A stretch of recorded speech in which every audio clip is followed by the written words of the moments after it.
All right, today we're talking to John Vega. And John, you're an investigator with the FTC. I am. What does an investigator do?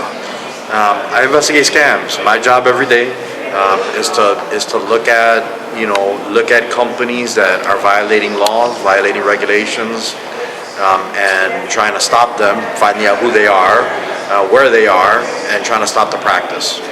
You know, when you say companies, is that who the general group is that's doing? Is it companies or just random bad guys? Or so maybe I spoke to. Maybe I'm making it sound bigger than it is, right? When I say company, yes, it could be someone behind a computer somewhere that could be scamming millions of people at a time.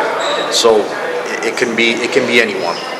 You know, in the old days, and that's a really good point. The old days, you'd hear about some things, and they come and they say, "Oh, we're going to fix your roof," and it'd be onesie twosies and a paper thing, and they'd scam a senior or something else. Now with the digital age, you can scam millions at a time. It's accurate.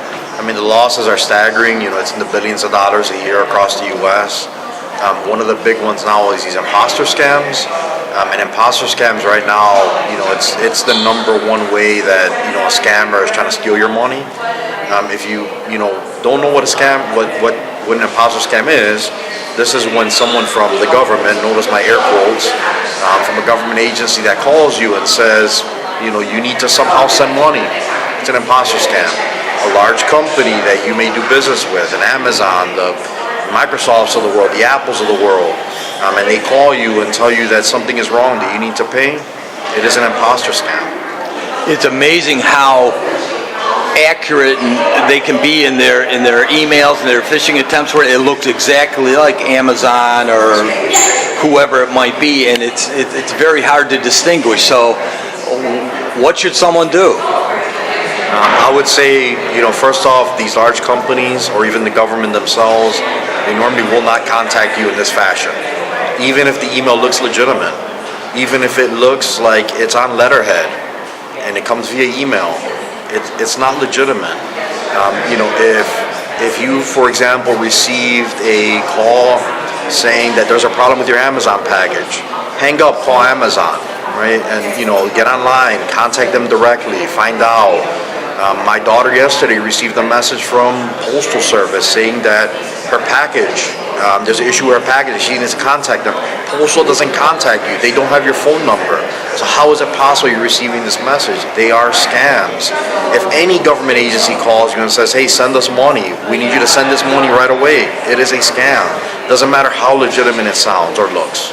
And unfortunately, some of the easy targets are seniors and some people in ethnic communities who maybe not, whether they have relationships with government or trust in the government or someone, and there's that embarrassment factor. So how do we convince these people, hey, let's go through these steps, let's prevent it from happening, and if something happens, please report it? Yeah, our hope is that people will hear things like this, and if you're a victim, contact the authorities, contact the FTC, file a complaint with us. It is a way for us to be able to know who is being affected, what communities are being affected. And this goes with any age group. We're starting to see that now it's not only the people that are older, but we're also starting to see people in their 20s, college-age kids that are falling victims to these types of scams.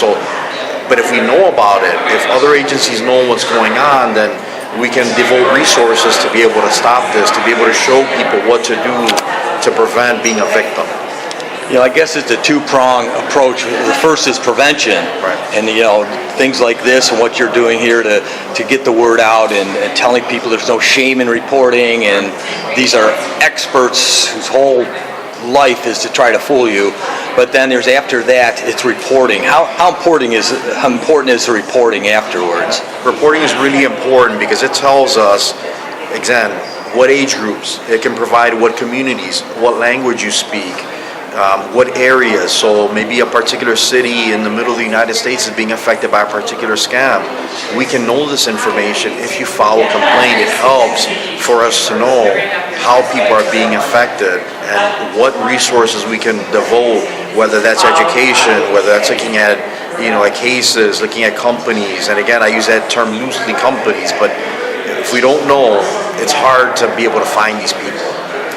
So, and I think it's important if you are a member of a community and maybe English isn't your first language or you're a newcomer and you just don't trust some authorities, just realize that there are resources out there for you in your community that you do trust, right? There is, and I always tell people contact the FTC because I read complaints all the time. I'm a Spanish speaker. I read complaints that are in Spanish.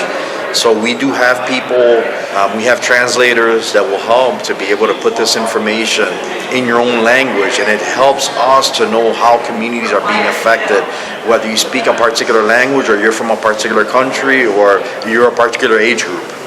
And by them initiating the call, just like I got a call from supposedly Discover about a month ago, and when I checked on it, I hung up, called Discover myself, 1-800-DISCOVER or whatever it was. Then I knew I was getting that if people can learn some of these things, if you initiate the call, and there's other triggers. I mean, if someone asks for gift cards or something, the government's never going to do that, right? So right now, we're seeing, gift cards have always been a big one. Anybody that says cash and we'll come pick it up, it's a scam. People saying, I need you to go deposit money into cryptocurrency.